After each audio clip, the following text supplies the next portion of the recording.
اللہ سود کو مٹاتا ہے اور صدقات کو بڑھاتا ہے، اور اللہ ہر اس شخص کو ناپسند کرتا ہے جو ناشکرا گناہگار ہو۔ ہاں، وہ لوگ جو ایمان لائیں، نیک عمل کریں، نماز قائم کریں اور زکوٰۃ ادا کریں، وہ اپنے رب کے پاس اپنے اجر کے مستحق ہوں گے،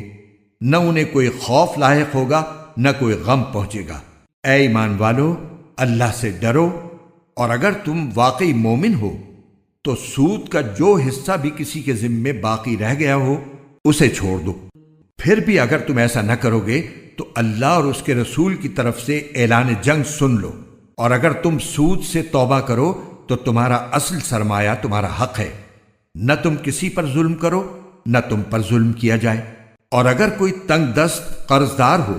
تو اس کا ہاتھ کھلنے تک مہلت دینی ہے، اور صدقہ ہی کر دو تو یہ تمہارے حق میں کہیں زیادہ بہتر ہے، بشرطے کہ تم کو سمجھ ہو۔